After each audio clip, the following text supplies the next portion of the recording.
Century পার করে ১০৩ বছর বয়সে ইহলোকের মায়া ত্যাগ করলেন ঠাকুমা। শেষ যাত্রায় ব্যান্ড বাজিয়ে খোল করতাল হরিনাম সংকীর্তনের সঙ্গে নাচতে নাচতে ঠাকুমাকে নিয়ে গেলেন নাতিরা। এলাকার সবথেকে প্রবীণ ব্যক্তি শেষ যাত্রায় সামিল হলেন এলাকাবাসীও।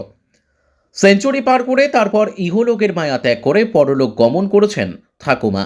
তাই চোখের জলে শেষ যাত্রা নয়, ব্যান্ড বাজিয়ে খোল করতাল নিয়ে নাচতে নাচতে ঠাকুমার শেষ যাত্রা করলেন নাতিরা। সেখানে সামিল হলেন এলাকার মানুষও। নজিরবিহীন এমন দৃশ্য দেখা গেল মালদা জেলার হরিশ্চন্দ্রপুরের বারোডাঙ্গা এলাকায়। ওই এলাকার বাসিন্দা রাসু দাস ১০৩ বছর বয়সে সোমবার শেষ নিঃশ্বাস ত্যাগ করেন। এলাকায় তিনিই ছিলেন সবথেকে প্রবীণ বাসিন্দা, এলাকার একমাত্র ব্যক্তি যিনি বয়সের সংখ্যায় সেঞ্চুরি করেছেন।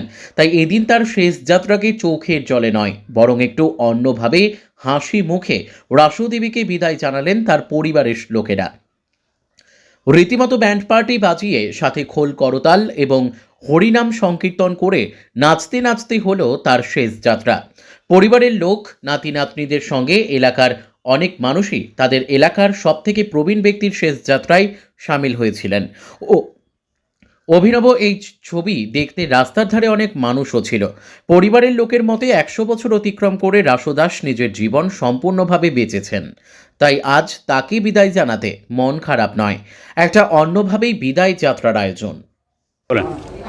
আমার ঠাকুরমাকে আজকে আমার ঠাকুরমার মানে শেষ নিঃশ্বাস ত্যাগ করেছে, তার ১০৩ বছর পূর্ণ হলো। সেই উপলক্ষে সব আনন্দে সব ভাইরা মিলে ব্যান্ড পার্টি করে শ্মশানে নিয়ে আসার মানে ইচ্ছা প্রকাশ করেছি, আর ওটাই করলাম আমরা সবাই। হ্যাঁ, গোটা গ্রামবাসীর সঙ্গে আছে আমাদের। আমার ঠাকুরমার ১০৩ বছর পূর্ণ হলো। হ্যাঁ, এই জন্য সবাই আমরা আনন্দ করে কোনো মানে শখ পালন না করে সবাই মিলে আনন্দ করে আমরা শ্মশানে নিয়ে এসেছি। হ্যাঁ, ব্যান্ড পার্টি কীর্তন সব নিয়ে আনন্দ করতে করতে নিয়ে আসি। আমাদের বাড়ি হরিশ্চন্দ্রপুর বারোডাঙ্গা। আমার নাম সুখদেব দাস। ব্যাপারটা হচ্ছে ইনার বয়স হচ্ছে ১০৩ বছর বয়স।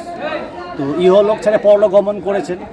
তো আমরা গ্রামবাসী মিলে সবাই মিলে উৎসাহিত হয়েছি যে ইনাকে আমরা আনন্দ সহকারে বাটি সহ, বাজনা সহ, ব্যান্ড পার্টি সহ আমরা খোল করতাল সমেত ইনাকে শ্মশানে নিয়ে এসে শেষ যাত্রায় নিবেদন করব। শুনেন, আমরা তো এর বহু যুগে আমরা দেখেছি বা পূর্বপুরুষদের কাছে শুনে এসেছি যে মানুষ মরে গেলে পরে ৪ জন মিলে নিয়ে আসতো শ্মশানে। তখন কোনো আনন্দ থাকতো না, একটা কান্নার রোল থাকতো।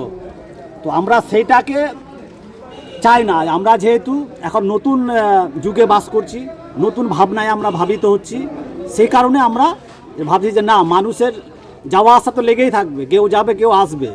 তো আমরা সেটা চাইছি না যে আমরা এই জিনিসটা, বেদনাটা আর ভোগ করি। দেখে আমরা এই যাত্রাটা শুরু করলাম। এটা আমাদের প্রথম, এটা হরিশ্চন্দ্রপুর বারোডাঙ্গাবাসী আমরা এটাই আমরা প্রথম করলাম। এর আগে কারো হয়নি। কত বয়স হয়েছিল? ১০৩ বছর বয়স। ওনার নাম ছিল রাসু দাস। রাসু দাস। রাসু দাস। বাড়ি কোথায় ছিল? বাড়ি ছিল হরিশ্চন্দ্রপুর বারোডাঙ্গা। কে হলেন আপনি?